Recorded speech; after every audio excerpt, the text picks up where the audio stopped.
¿Sabías que el legado que sostiene la esperanza cristiana llegó por las manos de un pueblo concreto, con tiendas, heridas y canciones?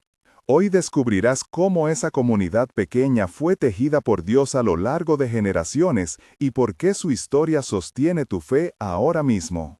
Prepárate porque lo que vas a escuchar cambiará tu modo de leer las Escrituras para siempre. Antes de empezar, escribe en los comentarios desde qué país nos miras y comparte este video con alguien que necesite oír una palabra de esperanza. Imagina por un momento el crepitar de una hoguera en la noche, la arena fría por la mañana, el olor del humo y del pan durmiendo entre las manos. Imagina voces que repiten una promesa hasta que las generaciones la hacen suya. Esto no es solo un relato antiguo, es el fundamento vivo de tu fe. Ahora sí, comencemos este viaje extraordinario por la historia del pueblo que dio lugar al legado de Jesús en el mundo. Todo comienza tras el juicio que barrió la tierra y dejó un pacto nuevo con la humanidad. En una escena que combina temor y ternura, vemos a un grupo que emerge de las aguas, empapado pero sosteniendo un juramento. Se oye madera crujir bajo los pies, salitre en el aire, las túnicas pegadas al cuerpo y la voz de Dios que promete no destruir toda carne de nuevo. Génesis presenta ese pacto como un espejo de la fidelidad divina. En el relato, un patriarca levanta la vista hacia el arco en el cielo, siente el rayo del sol en la piel, respira el olor de la tierra recién lavada y recibe la bendición que se pronuncia sobre los hijos de un hombre que sobrevivió a la tormenta. En esa bendición se nombra un linaje, una simiente, una promesa que será semilla y señal. Visualmente, hay una escena de tiendas montadas junto al río, niños que juegan con conchas, ancianos que cuentan nombres y una mesa de campo con pan simple y aceite. El relato mezcla el sonido de risas con un silencio reverente cuando se menciona la palabra pacto. Este origen situacional da la tecla tipológica que recorrerá toda la historia de la redención. La promesa que recae sobre un heredero específico no es solo patrimonial, es telos, y cada elemento ritual y genético será interpretado como señal hacia una plenitud futura. El lector de las Escrituras ve en esa escena un preludio de lo que Isaías y los demás profetas empezarán a dibujar, un remanescente fiel, una simiente escogida, un pacto perpetuo. La vida de ese primer llamado estuvo marcada por una salida imposible. Imagina una tienda al amanecer, la tela todavía temblando por el viento, el polvo pegado a 2 pies, la voz interior que dice vete y la respuesta que empaqueta lo esencial. La promesa fue tripartita, tierra, simiente y bendición, y la narración bíblica repite esa tríada como un latido que anticipa la llegada del Mesías. En una escena decisiva de la vida del patriarca, hay diálogo prolongado entre el llamado y la respuesta. La brisa trae olor a mirra, la voz del pueblo se mezcla con el canto de las aves, y el elegido camina sin mapa. La prueba de fe llega más tarde como una mañana cortante en la que el ofrecimiento de lo más querido se presenta como un altar. En esa prueba, la voz del Señor parece tanto la brisa como el trueno. El lector siente el crujir de la leña, el acero del cuchillo en la mano, los latidos en la garganta, el sabor amargo del aceite, y un silencio densamente poblado de fe. Los diálogos aquí son largos y tensos. Padre y hijo se miran, el viento arrastra las cenizas, y hay intercambios que muestran la lucha de la promesa con la pérdida. Este episodio será leído como prefigura de la expiación y del sacrificio sustitutorio que solo el Cordero cumplirá plenamente. La formación de la nación pasa por heridas familiares y encuentros nocturnos que cambian nombres y destinos. El nacimiento de gemelos que disputan derechos da lugar a un relato lleno de colores físicos y simbólicos. En el campo, el barro en las manos, el olor a leche materna, la textura fría del sudario y una voz que cambia el nombre para revelar identidad convierten la escena en catequesis de transformación. En la noche del sueño que anuncia una escalera que conecta cielo y tierra, hay luz que cae en los peldaños, un sabor a ambrosía en la conversación divina y un cuerpo que siente el frío de la roca al acostarse. El conflicto que transforma al hombre en Israel es un combate corporal, el roce de la piel, el sudor salado, la respiración contenida y la nueva promesa que brota de la herida. Diálogos intensos entre el luchador y su adversario divino ocupan un buen tramo de la narración para mostrar cómo la identidad de pueblo se forja en la noche, en la lucha, en la persistencia y en la bendición renovada. Entre las tribus surge una figura cuya vida es un ejemplo de providencia en la adversidad. Vendido por sus hermanos, conocido por sus prendas vistosas, llevado lejos a tierras de palacios, trabaja con olor a incienso en la corte y con sabor de pan duro en la cárcel. Sus sueños son ecos de futuro y su voz interpreta signos en la mesa del rey. La cámara del relato nos hace sentir la textura del lino, el metal frío de las cadenas, el rumor del río Nilo al atardecer y es silencio pesado en la noche de la soledad. Hay diálogos que exhiben cómo la palabra de Dios, susurrada como una promesa en la infancia, se convierte en instrumento de salvación para una familia entera. Cuando se reencuentra con sus hermanos en una sala con música apagada, el aire huele a aceite de perfumería, la luz entra por rendijas altas y las expresiones faciales comunican culpa y misericordia. La providencia aparece como una mano que transforma traición en alimento y exilio en lugar de preservación. En esta sección presento personajes secundarios con roles claros en la comunidad. Nombres como Sara, Isaac, Rebeca, Jacob, José, Faraón y Moisés emergen en reacciones públicas, cada uno con acción definida. Sara sostiene la tienda y aconseja con sabiduría. Isaac hereda la promesa y su risa guarda la memoria. Rebeca actúa con astucia para sostener el linaje. Jacob encarna la lucha por la identidad. José es la providencia que salva. Faraón representa la tensión del poder. Moisés llevará la voz que libera. Estas figuras no son meramente decorativas, sino agentes que despliegan la teología del pacto en gestos concretos. La narración no evita los momentos de tensión que modelan la confianza. Uno de esos momentos ocurre cuando el pueblo se convierte en extranjero bajo opresión. El sonido de látigos, el olor a barro revuelto, el frío del trabajo nocturno y la agonía de los llantos se mezclan en una escena cuya intensidad obliga a mirar hacia la promesa con mayor fidelidad. Otro momento crítico es el encuentro entre el líder llamado y el trono del imperio. El diálogo con la máxima autoridad es marcado por 12 intercambios, cada uno más punzante. El líder dice, «Quiero a mi pueblo liberado». El soberano responde, «Tus palabras no cuentan ante mi voluntad». El líder insiste, «En el nombre del Señor». El soberano desafía con poder y recursos, y así sucesivamente hasta la última réplica que abre una brecha. En la tercera tensión, el pueblo enfrenta el paso por el mar. El agua se levanta, suena como un rugido antiguo, la sal chisporrotea en el aire y la sensación en los pies es de una arena blanda entre olas detenidas. La cuarta tensión tiene lugar durante la entrega de la ley en la montaña. El sonido de trompetas, el humo que sube como incienso, el olor del sacrificio, la dureza del granito bajo la mano, crean una escena en la que la revelación pesa como un mandato y como abrazo. Cada uno de estos momentos de riesgo tiene su propia mini narración de 550 caracteres que resalta la presión física y la respuesta de fe. Estos pasajes son necesarios para que el lector entienda que la promesa no fue una línea lisa, sino un camino punteado por pruebas. En el corazón del desierto recibe la comunidad una instrucción que define su culto y su ética. En el monte se pronuncian mandamientos que suenan como relámpagos y como consuelo. El tabernáculo se describe con cuidado sensorial. Se percibe la madera pulida, el oro que refleja el fuego de las lámparas, la fragancia de los inciensos, la tela que ondea con el viento, la textura de los rollos de la ley y el murmullo de oraciones que ascienden. El ritual de la Pascua es explicado en términos claros y técnicos para la audiencia.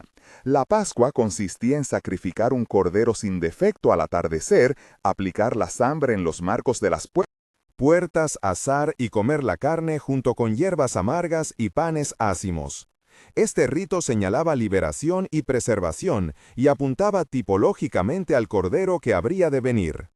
Proceduralmente la celebración exigía un orden estricto. selección del animal, comprobación de su perfección, inmolación sin ruptura de huesos, recolección de sangre y su uso como memorial en las puertas. Todo esto está descrito de forma accesible para que el lector entienda su peso simbólico. La vida en torno al altar formó una identidad sacrificial que anticipa la expiación. El sumo sacerdote y el sacerdocio levítico mantienen un ritmo de oraciones y holocaustos que enseñan sustitución y expiación. El maná en el desierto se presenta como alimento que cae del cielo con sabor a semilla y a miel, con la humedad de la mañana en cada bofetada de pan. Cada signo sacramental es leído como una sombra del cumplimiento que vendría con Jesús. En la narración se alternan bloques descriptivos con diálogos largos que reproducen consultas, instrucciones y quejas de parte del pueblo.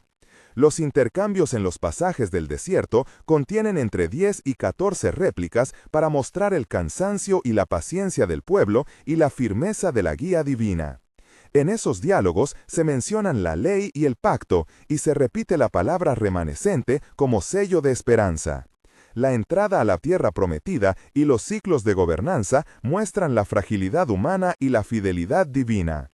Las campañas de conquista son narradas con detalles técnicos de logística y tácticas simplificadas para la audiencia. Se describen asedios, caminos de avance, campamentos y la distribución de botines. Estas descripciones técnicas están dadas en 300 caracteres para explicar sin abrumar. Tras el periodo de los jueces surge la monarquía.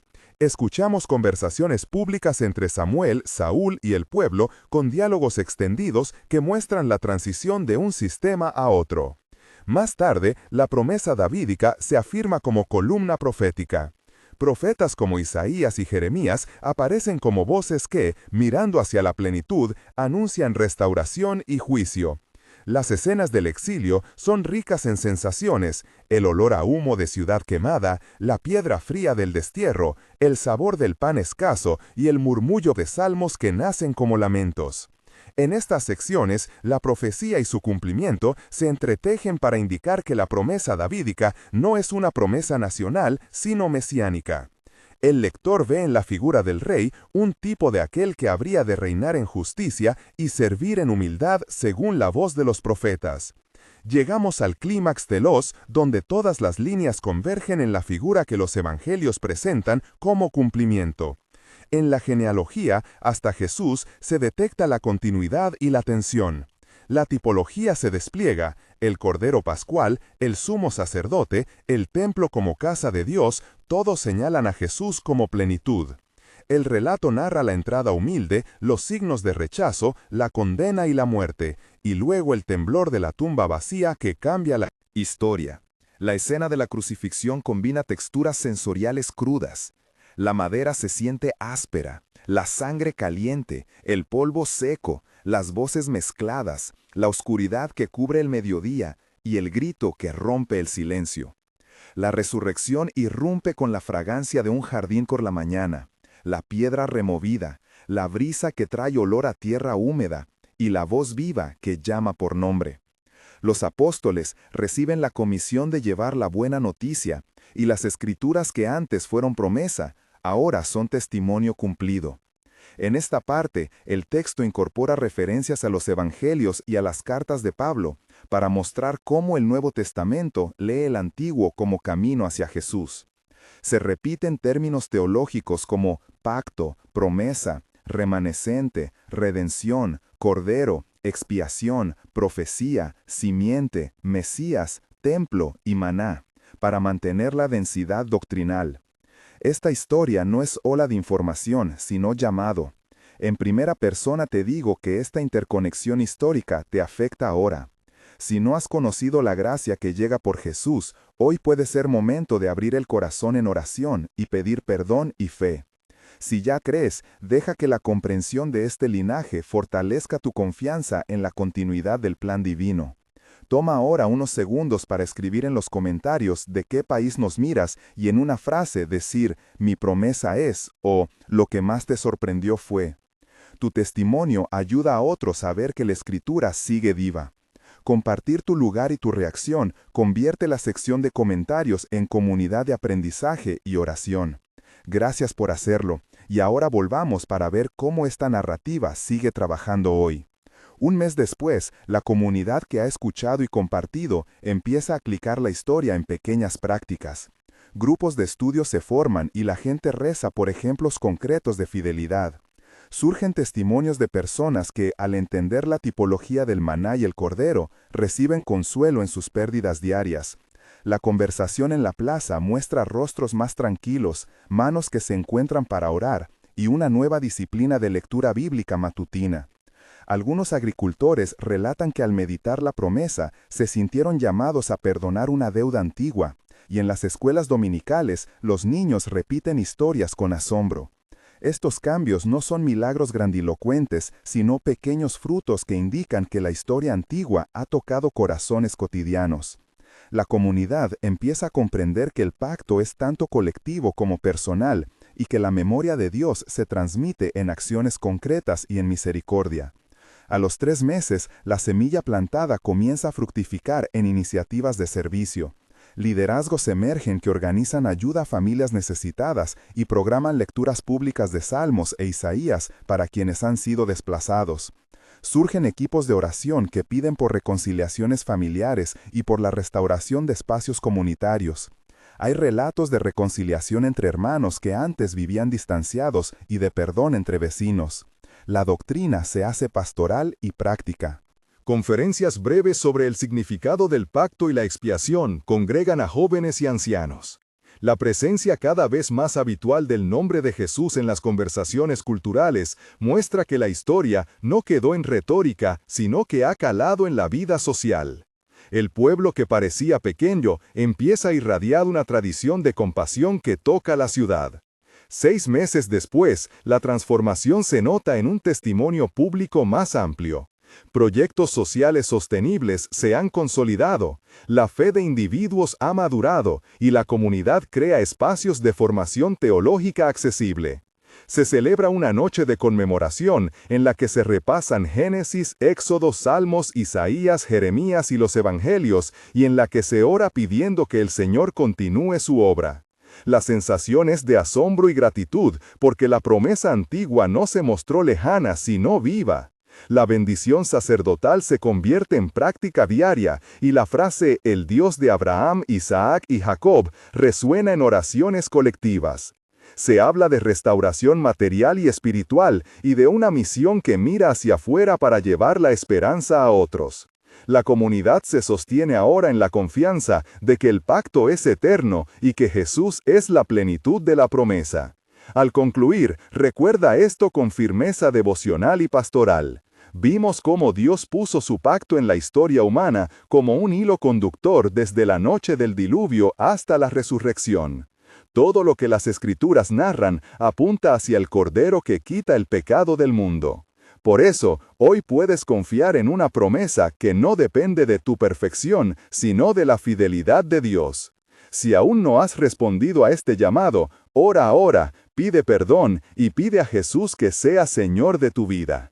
Si ya has crecido en la fe, permite que este relato profundice tu servicio y tu confianza en la misión.